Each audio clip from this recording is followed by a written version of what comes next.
Hey everyone, Rob here from Max Pack Breaks, coming back to you again. This is going to be an informational video. It's basically I'm going to be showing you what I do to turn a profit in collecting cardboard. I will take you step by step exactly what I'm doing, how I'm researching, and the things that I do to ensure that I can at least get a really good chance of turning a profit, getting that ROI that everybody is looking for. But this is also done on a budget. So I am not spending more than $150 on this in order to turn a profit. It's all about getting that profit in quick and also making it affordable. I mean, a lot of people out there are spending, upwards from $500 to $1,000 in order to turn a profit. I want to make this realistic, easy for everybody to follow, and it not take a whole lot of money. So this is the purpose of this video. So without further ado, we're going to get into a PowerPoint. I'm going to explain, like I said, step by step what I'm doing, so you guys can go ahead and follow along. So let me go ahead and bring up the next screen, which is the PowerPoint presentation. So I hope you guys enjoy it. So what we're doing, like I said, there's three things that we're focusing on here: low budget, fast return, and high profits. Now, that being said, there's a lot of research that is being, has to be done. It's just not you're going out there buying cards and hoping to get lucky, or getting in a break, hoping to get lucky to turn a profit. This is really, it comes down to the research. It's really about getting in there, doing all the research, looking at the stats, looking at sales, and deciding which would be best to, to go forward with. So let's move on to the next slide here, and let's see there we go. We'll move on to the next one. So with this one here, in this example, I'm going to show you, like I said, exactly what I do. And in this example, we're going to use the 1990-91 NBA hoops. As you all know, Jordan cards they have been skyrocketing lately, and that's one thing you want to focus on too. Is who's hot in the market right now? Zion's, we know that Jordan's hot right now. Then you got Kobe. Then you've got all kinds of them out there. You guys know what I'm talking about here. So we do know that the Michael Jordan is really hot in the market right now. I think a lot of his metal university cards are going for astronomical prices. And with his documentary coming out, obviously that's going to make him hot as well. But I want to, like I said, keep this on a budget, but look for that high return. Okay, that's what we're looking for. Something you can get into on really cheap, but have that high return. So we're going to do this example, and I've done this, so you guys actually get to see what's going on there. So let's move on to the next slide. Okay, and I'm sorry, my mic is in the way. So, first step, what you're going to be doing, here we go. I got to get my mic out of my way. There we go. The sound might be a little bit off, but here we go. You're going to look for anything that has a low-cost price point and compare it with a graded version of the same card. So what I mean by that is you're going to look for, okay, we already know it's Jordan. Okay, obviously we can't afford the 1988, so we want to look further on. So maybe then I started looking and going to 89. 90, 91, 92, 93, and I found that the 1990-91 base rookie was very affordable. So that's what I'm saying by and then once I saw his base, I compared that to a graded version, and we'll get more into that in a second. You will then need to cross compare to see if there is a good chance of a high return. So what I mean by that is, if it's really affordable to either get a box or get some, raw cards online, what was I want to cross-reference that price comparison. So in other words, if I buy, let's say, a raw card online, and let's just say it's a Jordan for $100, and then I get it graded, and the return for a graded card is going to be $140. Well, that obviously is not a good thing for me, because I'm not there's not a whole lot of return profit or ROI in that after grading and so forth. So that would be nothing of interest to me. We're looking for something like it's going to cost you maybe $4 to $5 for a raw card, possibly $20 for a box. And that one card, after it's graded, comes back as a 10. That card is now going to get you $150. That would be a great thing to look into. The next step, you will want then to run the numbers and maximize the return.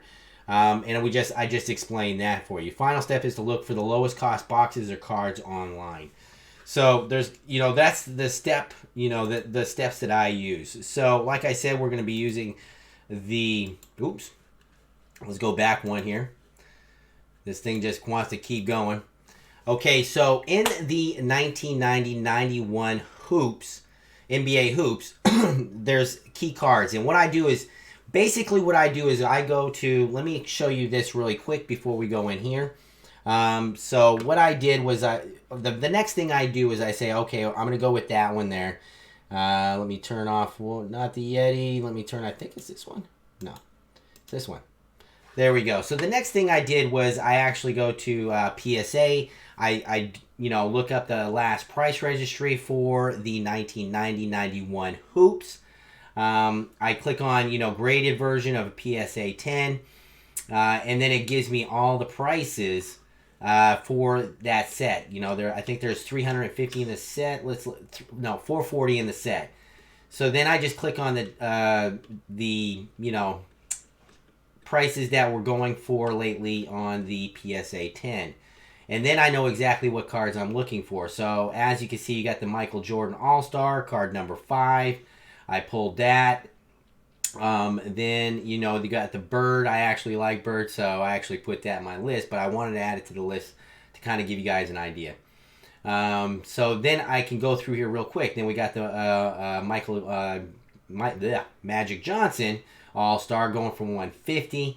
And then we come down. Then you've got the base MJ for card number 65. Last sold for 164. So I just go through here and say, okay, well, this ain't too bad. Okay. And now then the next thing I do is I then go online and say, okay, how much is the raw card going to cost me, or how much a box is going to cost me? Now, believe it or not, I was able to pick up 6 boxes of the 1990-91 NBA hoops for $150. It only cost me $150 for 6 boxes. There's 36 packs in that box. And on average, you're going to pull anywhere from 2 to 3 Jordan cards out of that box. So with 6 boxes, I'm going to have quite a few Jordans come out of there, and other key cards that I'm looking for. One of the other one is the card number 205, which was the Mark Jackson. Now you might be saying, why is that a key card? Is because it has the Mendez brothers in there, and his last one sold for $600. So I was able, like I said, I picked up 6 boxes. I think it was $22 for a box, and I was like, that is a really, really good thing to get into. It's very cheap. I'm really getting a good range and increasing my chances of pulling a PSA 10 out of 6 boxes, and only cost me $22. So then what I do is I come in here. Now let me go back to my other screen here. I come in here and nope, not that one. I need to put the other one on, which I think I got to remember. I'm sorry, guys. Is that one? Yes. So then I came in here and actually started laying it out. What were the key cards? Like I said, I added the Larry Bird and so forth. Michael Jordan, Magic, Bird again. These were all, I wanted to see what the population port was. Then I want to see how many came back as a 10 and 9. So that way I can run the numbers. So then we move on to the next one. Here's some more key cards, that I've added to the list. And then we go to this one here. And this is where I start running my numbers. Like I said, you want to run the numbers and see what your potential is. I have so I put the population report, and then how many came back as a a pop 10, and then my percentage of actually pulling a PSA 10. Then also what I do is I add how much the last PSA 10 sold for, the price there, and then I make a decision. Is this a good card? Yes or no, because this is the card I'm going to be submitting to get graded. So obviously the Bird, there was no money there, so I said no. The Michael Jordan All-Star, it obviously at 146 for a PSA 10. Yes, I'm definitely going to be submitting that with a return, because now you have to look at, it's going to cost about $14 to get the card graded, so you have to subtract that. It comes to about 132. The next one, the Magic, there just wasn't enough money in that one. Then we got the Bird again, base 26, no money there. Then we had the base Michael Jordan, which, yes, obviously the last one, and it was, the price range fluctuated a little bit, but basically it was around $164. So yes, we are definitely going to be looking at that, and then 150 after grading. The next one, Mark Jackson, obviously, I think the 600 was a fluke. Once I did further research, it was roughly around 187 that card was getting. So that's a nice return of 173. Sam Vincent shows Michael Jordan.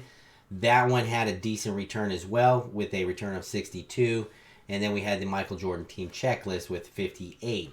So these are the key cards that I'm going to be focusing on, was those 5 cards right there. Now that's pretty dang good. 5 cards we can focus in on in that box of 36 packs, and the box only cost $22. And obviously a great return on that investment. So then we move on to the next slide. So here, like I said, then I want to see, okay, what's it going to cost me to break even, and when can I start a positive ROI? So with the All-Star number 5 card, all I would need is 1 card out of 6 boxes to come back as a PSA 10, and it gets me to the break-even point. It pays for everything that I paid on the initial investment. Only 1 out of 6 boxes. The 65 card number 65 with Michael Jordan, same thing. 1 card, I break even. I've lost no money. Everything after that is positive ROI. The Mark Jackson, same thing. 1 card. Sam Vincent, I would need 2 of those. And then the team checklist, I would need 3 of those. So basically what I'm saying is, out of 6 boxes that I paid $150 for, all I need is 1 card to come back as a PSA 10, and it gets me to that break-even point. So that, to me, is a very, very, very good opportunity with very little risk. Because out of each box, you're pretty much going to get between 2 to 3 Jordans out of that box, and that's not even including the Mark Jackson, the Sam Vincent, and other cards that I can pull as well. So, that opportunity is definitely there. Now, everything after that is positive ROI. So I want to flip it. So how do I flip it even quicker? Is I don't even go with PSA. I actually go with SGC, because then I can get the box in, pay the $25 or $22, get my 6 boxes, open all 6 boxes, pull the cards out, look for the best ones that look like they will grade anywhere from a 9 to a 10, nothing lower. I don't submit anything lower than that. Anything that has a 9 or 10, that's what I then submit to SGC. I get those cards back within 20 days. So I'm able to put it right back on the market, flip those cards really quick, and make that positive ROI.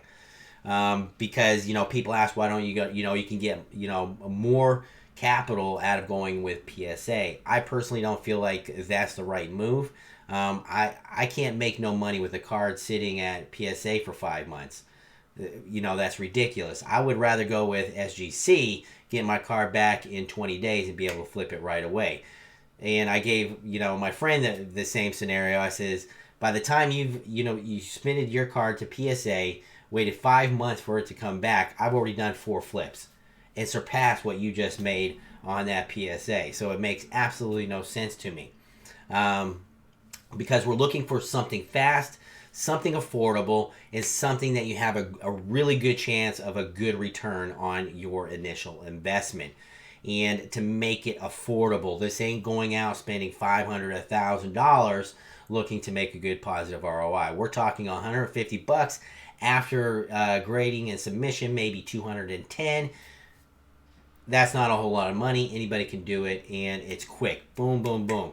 And then once you get that positive ROI, then you dump it right back into what you're doing. You roll it over, and you just keep doing that. And then you can actually start building out. That's the thing you want to do, is you want to start building out. So once you keep rolling those funds, that positive ROI back into what you're doing, not just putting it in your pocket, you keep doing that. Next thing you know, you're making anywhere from $4,000 to $5,000 to $6,000 a month in positive ROI just from rolling over those assets back into your portfolio, as they say in the financial world. So, like I said, that's what you're looking for. So, and that's exactly what I do. That's exactly what I do. I do it on a daily basis. I go in there, I say, okay, what's hot? What can I get into that's affordable, quick, easy, and I can flip quickly? And like I said, with this, obviously it was a great way to go. Very cheap boxes. If the boxes ain't cheap, then I'll look for raw cards. And there's more to it when you start looking for raw cards on eBay. Of course, I'm looking for clear pictures. I'm looking at the corners. I'm looking, at the edges. I'm looking at the centering before I make that purchase. You can't really go on surface. If the surface is good enough, you can't see that through the photo. But at least I can look at the centering, the edges, the corners. And if all those look good, then you can purchase that raw card on eBay. Hopefully when you get it, the surface looks good as well, and you can go ahead and start submitting that. But then you're looking for very cheap cards, anywhere from $2 to $3. With this here, it just made more sense to buy the box because the box was very cheap. It was only $22 that, after it was all said and done. Paid for the box, got it at the house, $22 per box. And I've got now 6 boxes to go through to pull these cards. And that's exactly what I'm doing on the next video that I upload, which will be very soon because I actually did the video last night on us getting these boxes. We ended up opening 3 boxes. I think we only recorded 2. But if you stay tuned, you'll be able to see on the next video what we actually pulled out of the 1990-91 hoops and what that happened with only 2 boxes. So you can actually see what the potential of 6 boxes would do and how easy it is. So I hope this video helped you. If you liked it, please hit that subscribe button. Hit that notification bell so you can be notified when I do other uploads. I'm really excited about that. I love helping people, but I just really wanted to show you what I do on a daily basis. I go in there, look for the good hot deals, look for the hot cards. What can I get into at a very good price, a reasonable price, and then start flipping right away. Like I said, it's all about looking for that low entrance, flipping it quick, making that positive ROI. Anyway, I hope everybody is doing well. I hope you enjoyed the video. Stay safe, everybody, and I'll see you on my next video. Bye for now.